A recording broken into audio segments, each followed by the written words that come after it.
No solo fue uno de los más grandes intérpretes del soul, sino que terminaría convirtiéndose en el padrino del funk, contribuyendo a crear estilos como el rap o la música disco. Sus shows se caracterizaron por ser enérgicos, teatrales y llenos de un carisma único. Con movimientos frenéticos y exaltados, logró tener un control absoluto del escenario, marcando un indiscutido antes y después. Sus extravagantes atuendos dieron un giro de 180 grados a la moda y lo convirtieron en un personaje icónico, innovador e indispensable de la cultura popular. Muchos de sus temas generaron controversia dentro de los círculos conservadores y fueron sacados de las listas de grandes éxitos por considerárselos muy explícitos o provocadores. Mick Jagger, Michael Jackson y David Bowie, entre otros, reconocieron haberse inspirado en él. Sin embargo, hace años que su figura está siendo desmitificada y tras su rostro sonriente empezaron a aparecer denuncias e historias bastante oscuras, donde se lo ve poco menos que como un monstruo. Hoy vamos a meternos en las luces y sombras de un hombre que aseguraba sentirse bien, pero que escondía terribles secretos. También indagaremos en sus últimas horas, en las investigaciones que aseguraron que su muerte no fue natural y en el suceso que provocó que tuvieran que cortarle ambas piernas a su cadáver. Nuestro recorrido va a llevarnos hasta el 25 de diciembre de 2006, el día que murió James Brown. Pero antes de comenzar me gustaría que me contaran si conocen a James Brown y cuáles son sus temas favoritos, si tuvieron oportunidad de bailarlos tal vez en alguna discoteca o qué recuerdos tienen del personaje, tal vez cómo lo conocieron porque apareció en infinidad de referencias de series, de dibujos, de un montón de lugares en donde tal vez alguno lo conoció por ahí antes que a su música. Así que dejen sus comentarios aquí debajo, también los invito a dejar sugerencias para posibles futuros videos, los invito a dejar su like, obviamente suscribirse si todavía no lo hicieron y activar notificaciones. Ahora sí, comencemos. Sus últimas dos presentaciones en vivo fueron en San Francisco el 20 de agosto de 2006, en el festival Folk Fest, y en el Roundhouse de Londres el 27 de octubre del mismo año. En noviembre volvió a ser el centro de atención al anunciarse su entrada al Salón de la Fama del Reino Unido. 20 años antes, había recibido un homenaje similar en Estados Unidos. Para ese entonces, el cantante se encontraba recibiendo un tratamiento de rehabilitación. Finalmente, el domingo 24 de diciembre de 2006, el autoproclamado hombre más trabajador del mundo del espectáculo fue internado en el Emory Crawford Lung Hospital a causa de una neumonía. Lo último que le dijo a su esposa y a su hijo es que pronto volvería al hogar. Sin embargo, eso nunca ocurriría. A pesar de los intentos de los médicos, su corazón dejó de latir en la madrugada de Navidad a la 1:45 am. Tenía 73 años. Según se dijo en su momento, había sido víctima de un colapso coronario. Unas circunstancias que, sin embargo, ahora se colocan en el centro de un inesperado debate, luego de que la Fiscalía de Atlanta comenzara a hablar de otras posibilidades. ¿Había sido tal vez James Brown, el mismo hombre que, según la revista Rolling Stones, ocupaba el puesto número 7 de los 100 artistas más grandes de todos los tiempos, acaso asesinado? ¿Cómo llegaron a esta hipótesis? Bueno, para conocer este extraño debate debemos comenzar por el principio. James Joseph Brown nació el 3 de mayo de 1933 en un suburbio en Barwell, Carolina del Sur, y a los 4 años fue abandonado por sus padres que lo dejaron al cuidado de familiares y amigos. Su infancia estuvo marcada por la miseria y la marginación y su acceso a los estudios fue limitado. Ya de pequeño, James no tuvo más opción que salir a las calles para obtener el dinero que le permitiera asegurarse un plato de comida. Rápido pasó por varios empleos precarizados, donde no dudaron en explotarlo. Limpió zapatos y recogió algodón, entre tantas otras cosas. Como es de suponerse, las largas horas pasadas en las partes más ásperas de la ciudad hicieron que pronto llegaran a él las malas compañías y con ellas nuevas propuestas de negocios. La mayoría de estas propuestas ligadas a hurtos y estafas. Al principio James se abstuvo de ingresar a una vida delictiva. Había descubierto que podía juntar unas cuantas monedas cantando y bailando en las esquinas. Cantar y bailar se le daba muy bien. Sin embargo, no pasó mucho tiempo para que descubriera que no podía cantar y bailar si no tenía el estómago lleno. Por eso, cuando las monedas comenzaron a escasear y apenas le alcanzaba para pagar su alojamiento dentro de un burdel, tuvo que recurrir a aquellos que le habían prometido un dinero fácil y tuvo que trabajar para ellos robando partes de vehículos. Con tan solo 16 años llegaría a una inefable conclusión. El llamado dinero fácil suele ser una trampa. Cuando la policía puso las manos sobre él, quienes habían prometido cuidarle las espaldas se habían evaporado sin dejar rastro.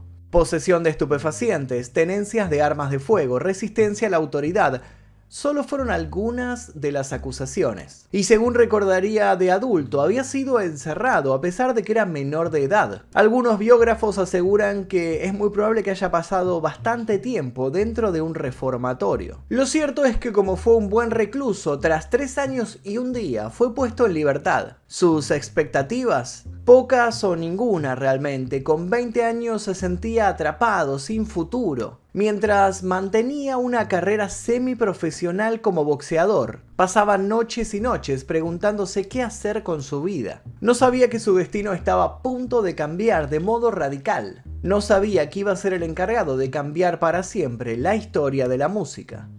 Pero no nos adelantemos. En este punto de la historia es necesario que conozcamos a Bobby Byrd. Bobby Howard Byrd nació el 15 de agosto de 1934 en Toccoa, Georgia. Cuando tenía 18 años, conoció a un joven en una plaza y juntos comenzaron a jugar béisbol. A los pocos minutos de lanzarse una pelota, los dos se percataron que compartían mucho más que la pasión por el deporte. El joven, claro, era James. Cuando Bobby descubrió el rango vocal de James, no dudó en invitarlo a los grupos musicales de los cuales él formaba parte. Y no solo eso, también lo invitó a dormir a su hogar. Y con el paso de los años, se regocijaría diciendo una y otra vez que él era el que había descubierto al mítico sujeto que cambiaría para siempre los conceptos de ritmo y melodía. Así fue como James se integró a un grupo llamado The Gospel Starlighters, que en 1955 pasaría a llamarse The Famous Flames. Ya con el nombre de James Brown and the Famous Flames, y con un poco de ayuda del gran Little Richard, que consiguió contactarlos con la gente adecuada, editaron su primer sencillo, Please Please Please, que entró al top 10 de las listas R&B. Todo parecía encarrilarse por fin para James. Había logrado sobresalir en algo que le gustaba y por primera vez tenía la chance de seguir formándose al respecto. Pero entonces, a pesar de su talento en el escenario y su capacidad compositiva, los éxitos se negaron a seguir apareciendo y la situación con su sello se puso tensa. Pasaron 4 años sin que lograra que sus temas, que gozaban de un gran prestigio en la crítica, escalaran en la lista de los más populares. Tenían cualidades más que positivas, sí, todos se lo repetían, pero sin un hit, de nada le servía eso. Se empezó a hablar incluso de que lo despedirían. La posibilidad de volver a las calles nubló su pensamiento. ¿Estaba acaso a punto de perder lo que había conseguido? Esa pregunta sin duda lo angustiaba. Pero entonces cerró los ojos y se propuso dar su golpe de gracia. En 1958 se lanza el primer número 1 de James Brown. Try Me era una balada con aires gospel y comenzó a dejarse oír en las listas pop. Ahora sí, la máquina ya no se detendría. En 1962 se editó Night Train, uno de los temas más admirados de James Brown, y en 1963 Prisoners of Love, que fue su primer top 20 nacional. Luego llegaría Live at the Apollo en 1962. El mismo James Brown pagaría de su bolsillo la grabación del show para publicarlo como uno de los primeros álbumes en vivo, siguiendo una corazonada. Los resultados: más de 1 millón de copias vendidas. A partir de ese momento cosechó una serie de grandes éxitos en las listas nacionales, con temas como Papa's Got a Brand New Big Bag o el famosísimo I Feel Good, que lo hicieron popular en todo el mundo. Tras separarse del grupo con el que se dio a conocer, The Famous Flames, por razones monetarias y de convivencia, James Brown comenzó en 1969 a actuar con una banda más joven originalmente llamada The Peacemakers y que él mismo rebautizaría como The JBs, con quienes ahondó más en lo funky. Se cuenta que James Brown debía grabar en las situaciones más insólitas. Muchos de sus grandes clásicos se hicieron en la carretera, entre actuación y actuación. Y es que en sus años dorados casi no descansó. Sus shows se encadenaban uno tras otro y él nunca perdía la sonrisa cuando las luces se encendían. Cuando los primeros acordes sonaban, algo en él se transformaba. No había ocasión en que el público no se quedara afónico de tanto gritar su nombre. Para ese momento era notorio su excepcional aporte no solo a la música, sino también al mundo de la moda. James Brown era muy estricto con los músicos que lo acompañaban. Les inculcaba y les exigía el arte del buen vestir. Por otro lado, su música, más allá de pretenderse alegre, contenía un fuerte carácter social. James Brown logró hermanar a los negros y a los hispanos, según sus propias palabras, aludiendo que la música no tenía por qué tener un color. Además, fue vocero de varios reclamos cuando Estados Unidos tenía una división racial mucho más grande que la actual. Sus éxitos continuaron en los 70 y hasta participó en algunos films. Pero en los 80 su actividad discográfica descendió debido, entre otras cosas, a la fuerte entrada de figuras jóvenes a la escena. Si bien él había abierto el camino, la pista pedía sangre nueva. Tras la muerte de su hijo en un accidente de tráfico, su carrera comenzó a declinar, aunque todavía lograría éxitos como Living in America, incluida en la banda sonora de la película de Sylvester Stallone, Rocky IV, de 1986. En 1988 fue arrestado por exceso de velocidad y por consumo de drogas, periodo que fue aprovechado por productores de hip hop para samplear trozos de su música. Fue condenado a 6 años de prisión, aunque salió de la cárcel en 1991. Brown, cuyo repertorio llegó a las 800 canciones durante su carrera, recibió en 1992 un Grammy por su enorme contribución a la música, galardón que previamente había ganado por 2 de sus temas en 1965 y en 1987. En 1996 falleció su esposa durante una operación de cirugía estética. A esta muerte volveremos en unos minutos. En 1998 fue arrestado de nuevo por tenencia de armas y consumo de drogas, a los pocos días de haber salido de una clínica de desintoxicación. Como vimos, el consumo problemático de ciertas sustancias ya había llevado varias veces a James Brown tras las rejas. Pero lo cierto es que no solo fueron los vicios los que lo hicieron tener graves encuentros con la ley. Acusaciones de malos tratos por diversas parejas empezaron a forjarle un extenso y oscuro prontuario. James Brown contaba con varios antecedentes de violencia. En la biografía The One, The Life and Music of James Brown, el autor R.G. Smith escribe sobre un incidente que supuestamente ocurrió en el Club 15 en las afueras de Macon, Georgia, en la década de 1960, cuando Brown tenía alrededor de 30 años y se aproximaba a la cima. Él y un rival habían tenido un tiroteo dentro del club. Múltiples personas fueron tiroteadas o apuñaladas. El caso había desaparecido de la prensa gracias a unos cuantos miles de dólares que el músico había depositado en los bolsillos correctos. Años más tarde descargaría esa furia con sus compañeros de banda e incluso en su casa. Sin ir más lejos, se lo acusó de golpear con un martillo a la mujer que le hacía voces de respaldo, y en su libro Cold Sweet, My Father James Brown and Me, Llama, la hija de Brown, escribe que Brown tiraba a su madre, Drade Jenkins, contra la pared con tanta fuerza que sonaba como un trueno rodando por la casa.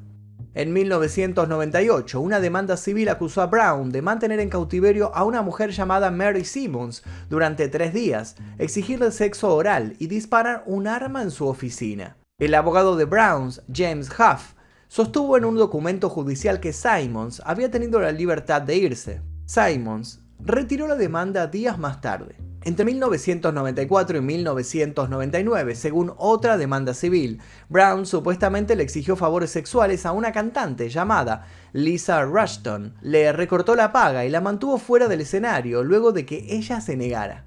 También le puso una mano en los glúteos y le dijo en voz alta ante una multitud en un restaurante que ella no debía mirar ni hablar con ningún otro hombre que no fuera él. Rushton retiró la demanda días después. Entre 1999 y 2000, Brown habría despedido a una empleada por no acceder a masajearlo en ropa interior. Un jurado en Los Ángeles absolvió a Brown de acoso sexual, pero lo encontró responsable por despido injustificado.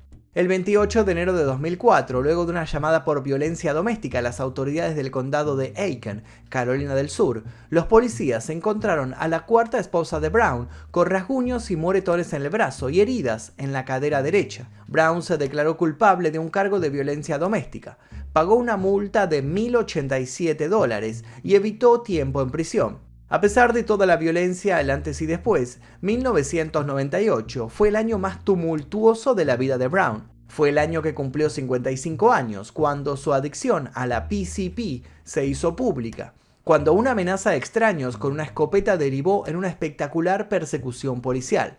Fue también el año de su más infame incidente, uno que involucró a su tercera esposa, quien ingresó en un hospital de Augusta con moretones que cubrían todo su cuerpo. Ella contó que Brown puso su abrigo de bisón en el suelo y le disparó con un rifle. Brown fue arrestado y acusado de ataque con intento de asesinato, pero una vez más, el poder del efectivo pudo más que la justicia. Todos los casos de violencias en los cuales se vio involucrado tardaron en ver la luz. Nadie quería que se manchara así la figura de un hombre que para muchos era un héroe. Y junto a estas denuncias también se hicieron visibles algunas hipótesis según las cuales, como dijimos, James Brown no había muerto por muerte natural como se esmeraban en sostener algunos. Tiempo después de la muerte, el abogado del distrito de Fulton, en Atlanta, recibió una llamada de Jack Hollander, una mujer que afirmaba que en la muerte de Brown había intervenido una tercera persona. En aquella conversación telefónica aseguraba además que no solo Brown habría sido asesinado, sino también su tercera mujer, Adrienne. Cerca de 140 personas fueron entrevistadas, decenas de miles de páginas de documentos policiales y judiciales, pruebas forenses y 1.300 páginas de mensajes de texto fueron objeto de la investigación que comenzó en 2007. Por su parte, Jack Hollander ya había hecho denuncias relacionadas con James Brown. Años antes había denunciado que el padrino del soul la había violado. Brown nunca fue procesado por esta acusación, pero Hollander sostuvo que guardaba documentos y cintas muy comprometedoras. Hollander se sometió en 1995 a una prueba de polígrafo en relación a sus acusaciones. Se dictaminó que no mentía. Según su testimonio, el comportamiento de James Brown se hizo cada vez más inusual en los últimos años. Parecía perder y recuperar la conciencia a menudo y sufría delirios paranoicos. Todas estas cosas eran pasadas por alto por quienes lo rodeaban. ¿La razón? Alegaban que el hombre siempre había sido un excéntrico. ¿Era acaso eso o tal vez durante sus últimos días había sido expuesto a una suerte de sutil envenenamiento? Y si era efectivamente un progresivo envenenamiento, ¿por qué? ¿Quiénes lo estaban intentando envenenar? Se dice que el carácter de James Brown, sumada a su gran fortuna, le había valido una serie de enemigos que lo querían bajo tierra. ¿Acaso estos enemigos habían optado por el camino sucio? Marvin Crawford, doctor que firmó el certificado de defunción de Brown en el hospital de Atlanta, ha dicho en la investigación que siempre sospechó de algo extraño. Además, remarcó ciertas similitudes inquietantes entre el fallecimiento de Brown y su ex esposa, Adrienne. El único que estaba en la habitación donde murió James Brown fue su asistente personal, Charles Bobbitt, quien murió en 2017.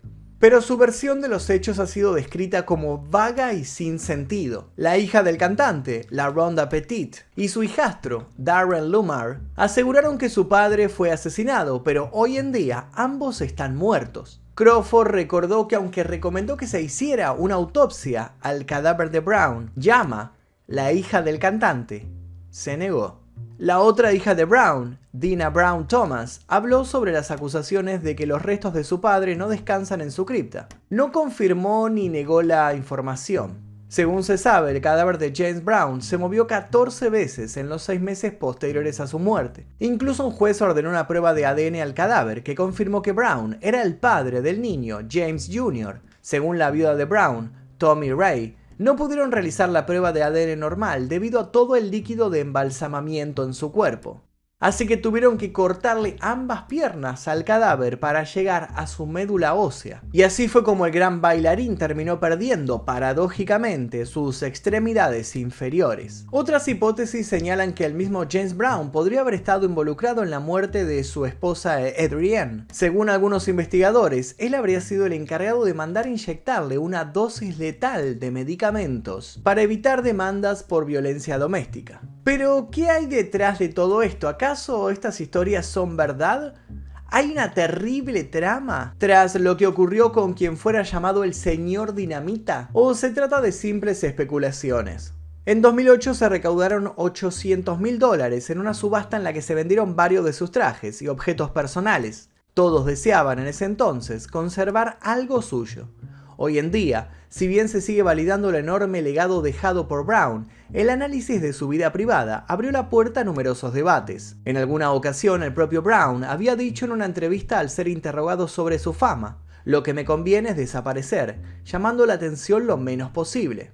¿Acaso sabía que tarde o temprano iba a ser puesto en tela de juicio por sus acciones? Es sabido que durante años ciertas figuras fueron consideradas intocables por gozar de cierto poder y exposición pública. Sin embargo, en la actualidad, con una visión más abierta y justa sobre ciertos temas, fueron muchos los que se animaron a cuestionar a quien durante muchas décadas fue considerado un rey. Muchos otros, a pesar de la evidencia confirmada, prefieren acusar de oportunistas a quienes exponen el costado menos amable de este hombre. Un tercer grupo decide mantenerse alejado de la polémica y sigue recordando a James Brown en su mejor momento, saltando en un escenario, deslumbrando a todos con cada uno de sus movimientos, alejado de cualquier tipo de problemas. Pero la pregunta crucial siempre es la misma: ¿acaso se puede separar al artista de su obra? Les dejo esa duda, los invito obviamente a comentar aquí debajo. Nuevamente les pregunto, ¿conocían a James Brown? ¿Conocían su obra? ¿Cuál es su canción favorita? ¿Cómo lo conocieron? ¿Sabían los datos que brindamos el día de hoy en este video? ¿O directamente no sabían nada de lo turbia que fue su historia? Los invito a dejar sus comentarios aquí debajo, a dejar sugerencias para futuros videos. Les voy a dejar también un par de videos aquí para que sigan haciendo maratón, y sin nada más que decir me despido. Mi nombre es Magnum Mephisto y esto fue El Día Que.